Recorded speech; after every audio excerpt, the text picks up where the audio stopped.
sebenarnya yang bagus dari sisi sekolah itu bukan sekolah di luar negerinya.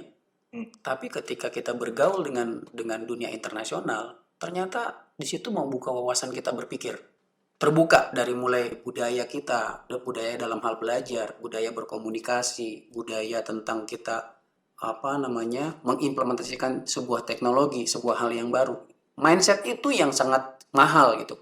Itu nggak akan kita dapetin di pelajaran manapun.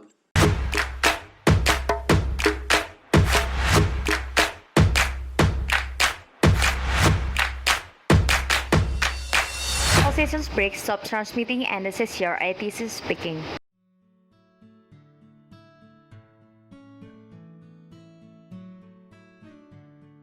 Assalamualaikum warahmatullahi wabarakatuh. Balik lagi bersama saya Bimo di Ngopi, ngobrolin aviasi.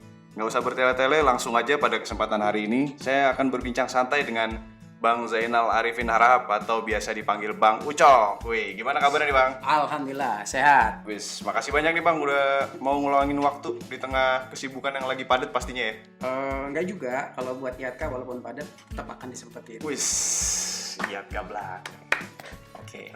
Dan deket ya? Oke. Iya Bang, jadi kita ngundang Abang kemarin tuh kita mau tahu nih, mau share pengalaman Abang selama waktu itu ada pendidikan di Perancis ya. Oke. Nah dari teman-teman kita tuh banyak yang nanya gimana sih sebenarnya sih cara atau pengalaman apa aja selama di sana, terus bagaimana pokoknya pengalaman selama di sana deh. Terus kita intinya mau tahu pengalaman Mas waktu di Perancis deh. Oke. Nah, itu berapa lama Mas di sana waktu itu? Di Prancis waktu itu setahun. 1 tahun. 1 tahun, ya. Terus itu dalam rangka apa tuh? Jadi gini, pertama kali waktu kita berangkat ke Prancis itu angkatan pertama ada 3 orang. Jadi gua waktu itu bareng sama Acil, sama Ulul, kita ada program ngambil master dari Airnav untuk ngambil master di ENAC di Prancis.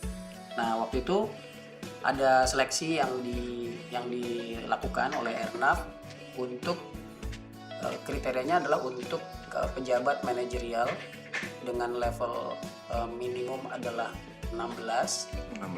Ya, paling kecil level 16 sampai ke level ke 18 dan 19 untuk manajerial yang umurnya masih di bawah 40 tahun. Itu syarat waktu itu. Jadi programnya sendiri dimulai dari kerjasama antara pemerintah Perancis sama Indonesia yang lewat Kementerian Perhubungan, kemudian dari Kementerian Perhubungan diturunkan lagi ke operator di bawahnya, dalam hal ini ada yang ke Angkasa Pura, ke Garuda, dan ke Airnav. Nah terus kemudian Airnav bikin agreement antara Airnav Indonesia dengan ENAC untuk kerjasama di bidang peningkatan SDM untuk ngambil program master. Bukan studi banding bukan ya? Bukan. Jadi ngambil program master. Nah, waktu itu tujuannya dari Pak Dirut lama, Pak Bambang Cahyono, dia pengen Airnav itu kalau bisa punya spesialis-spesialis lah, nggak usah ngambil dari luar, nggak usah ngambil konsultan dari luar. Kalau kita bisa punya tenaga spesialis sendiri, kenapa kita harus bayar mahal ke konsultan gitu? Itu tujuannya dulu mencetak tenaga-tenaga profesional yang berkecimpung dalam dunia navigasi dan ke-ATC-an. Kalau Abang sendiri master apa tuh Bang waktu itu? Oke. Ada waktu itu yang dibuka programnya ada beberapa program. Salah satunya adalah ANSEO atau Air Navigation System Engineering and Operation. Dan yang kedua Safety Management for Aviation. Jadi ada 2 program.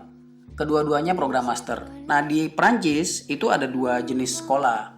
Ada université, ada Grande École. Grande École itu sekolah tinggi, sekolah besar. Nah, untuk yang university itu terbuka untuk umum. Semua orang bisa dapetin sekolah di university.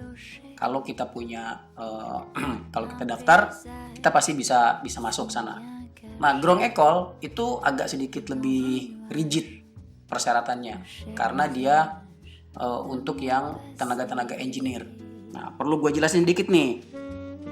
Di Perancis itu mereka menganut sistem kalau dalam dunia pendidikan ada sama seperti kita sih, ada yang vokasi, ada yang akademik. Nah, yang akademik itu di universitas. Contoh kalau di kita mungkin universitas dan politeknik. Nah, kurang lebih seperti itu. Tapi kalau di Perancis yang namanya politeknik atau yang sekolah vokasi itu setara dengan engineer. Jadi engineer itu grade paling tinggi untuk profesional. Untuk profesional. Nah, ATC itu di Perancis adalah engineer. Nah, itu tadi yang mau saya tanya. Kan abang basicnya ATC nih bang. Yes. Tapi di sana tadi ngambil master apa tadi? Engineering ya? Yes. Nah itu kok bisa lompat ke situ gimana tuh? Ya, ini yang beda di kita. Kalau di kita ATC itu hanya sekedar pendidikan vokasi, diploma 2, diploma 3, profesional, tapi bukan engineer. Kalau di Perancis, untuk seseorang bisa menjadi ATC, itu mereka tahapannya panjang. Jadi mereka harus lulus dulu yang namanya Bac 5. Bac 5 itu Bachelor 5 years. Jadi semacam sarjana setara dengan master. Pendidikan 5 tahun itu setara dengan master, baru dia bisa mengambil Grand École. Grand École itu kalau bahasa kitanya tuh Grand École, sekolah besar lah. Nah itu hanya orang yang sudah punya pendidikan di Bac 5 baru dia bisa ngambil Grand École. Jadi untuk jadi ATC prosesnya panjang gitu Ya. Lebih panjang ya? Betul. Nah di ATC sendiri mereka itu kurang lebih kalau di Perancis sampai dengan dia dinyatakan lulus jadi ATC itu kurang lebih butuh waktu sekitar 7 tahun. Waduh, kayak dokter berarti ya? Iya. 7 Lama. tahun itu ya? 7 tahun itu gini, 5 tahun dia akan ngambil profesional sebagai ATC. Kemudian dia akan setara dengan engineer. Setelah dia setara dengan engineer, dia akan dikembalikan ke lokasi di mana dia akan ditempatkan. Nah, di lokasi akan ditempatkan itu dia butuh waktu 2 tahun sampai dia benar-benar dinyatakan rated. Ambil ratingnya 2 tahun. 2 tahun.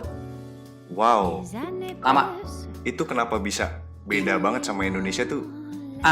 Nggak tahu bedanya kenapa, tapi yang jelas orang di Prancis untuk jadi ATC itu impian buat orang banyak. Kenapa? Karena once kita sudah dapat license sebagai ATC, sudah pasti jaminan salary lebih tinggi dari yang lain.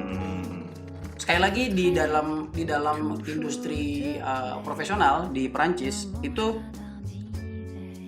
semua industri itu mereka yang ngambil basisnya adalah dari engineer. Baik itu engineer untuk pesawat, untuk manufaktur, untuk informatika, untuk ATC, itu semuanya adalah engineer. Dan level engineer di sana itu secara salary untuk ATC itu jauh lebih tinggi dibandingkan engineer yang lain, dibanding misalnya kayak Teknisi pesawat gitu? engineer pesawat, okay. ya IT misalnya. Contoh kasar nih, orang yang udah punya pengalaman kurang lebih 3 tahun atau sampai 5 tahun, itu take home pay-nya mereka dalam 1 tahun itu paling tinggi adalah pilot.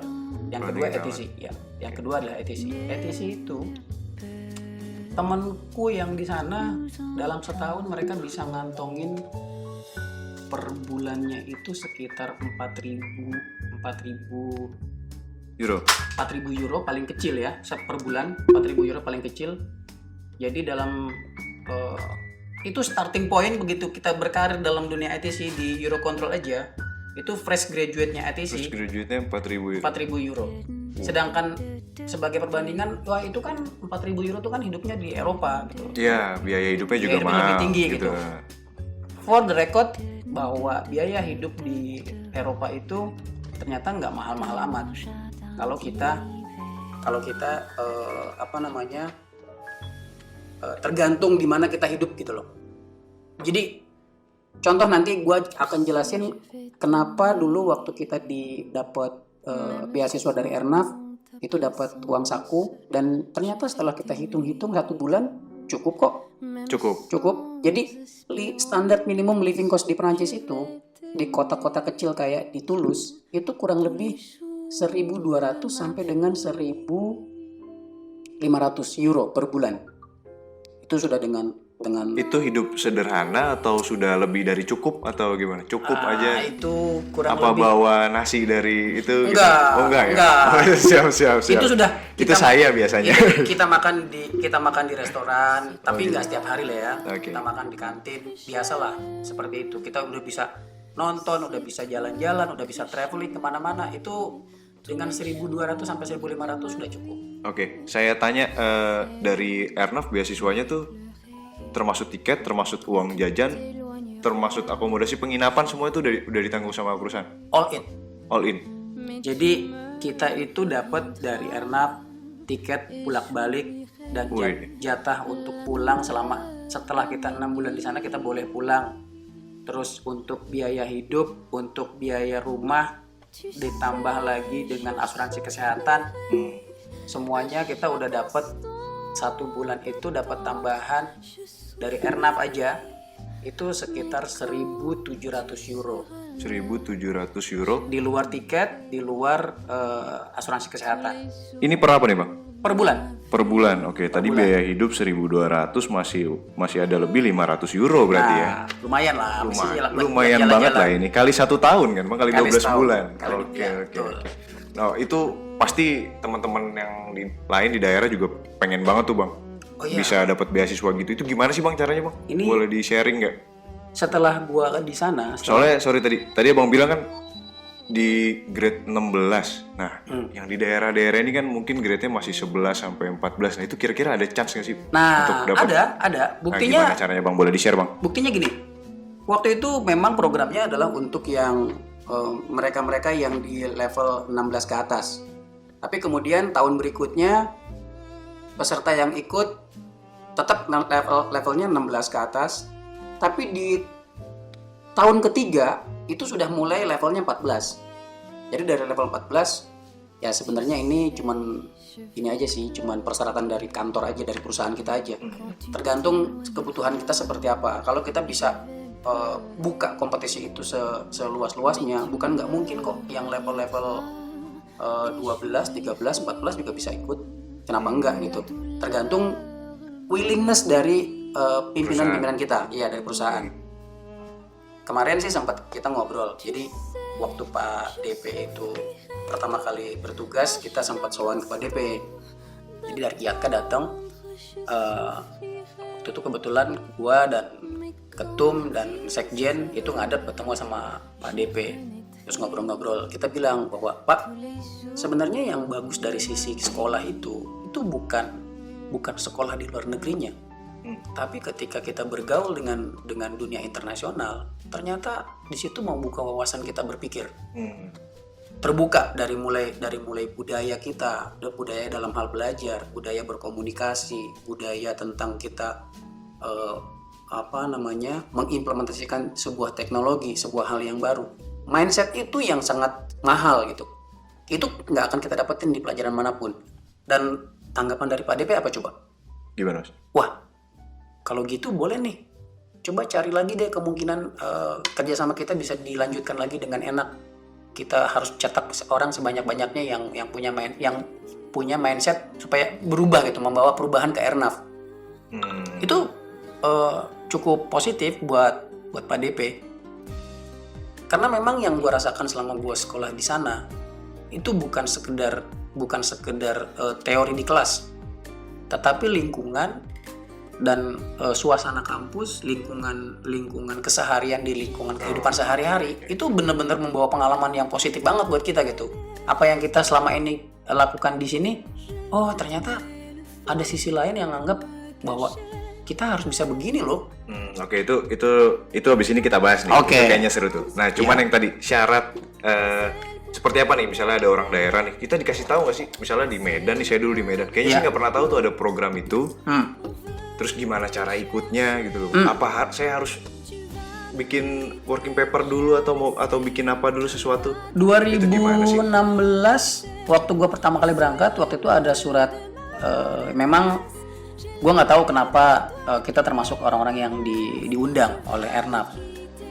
Idealnya sih kesempatan sebagus ini tuh dibuka seluas-luasnya kepada seluruh karyawan ya. Artinya kita harus cari potensi terbaik dari institusi kita, dari organisasi kita untuk bisa berkompetisi di sana gitu. Nggak cuma sekedar karena dia orang pusat, karena dia pejabat di pusat terus dapat privilege itu. Nggak juga, harusnya sih nggak begitu. Nah cuma yang terjadi di 2016 itu adalah programnya itu untuk mencetak spesialis-spesialis di bidang navigasi. Kriterianya adalah untuk pejabat manajerial saat Karena itu. mungkin pertama kali ya. Pertama kali digagas program itu untuk pejabat manajerial yang levelnya 16 ke atas. Nah sekarang udah enggak. Nah, kita akan coba ngomong ke Pak DP atau ke direksi. Nah, asik nih, dari IATKA berarti Ya, Dari IATKA, nih. kita akan coba ke direksi untuk ngomong bahwa kalau kita mau bergerak maju, kalau Airnav mau bersaing dengan kompetitor lain, bisa duduk sama rata dengan ANSP lain, kita memang harus mencetak orang yang terbuka wawasannya, mindsetnya sebanyak mungkin gitu. Contoh misalnya gini, kita ini sudah mengimplementasikan ADSB, kita sudah mengimplementasikan semua rute-rute di en route kita berbasis GNSS. Tapi coba kita lihat berapa banyak sih expert GNSS yang kita punya di Airnav? Bukan di Indonesia loh ya, di Airnav.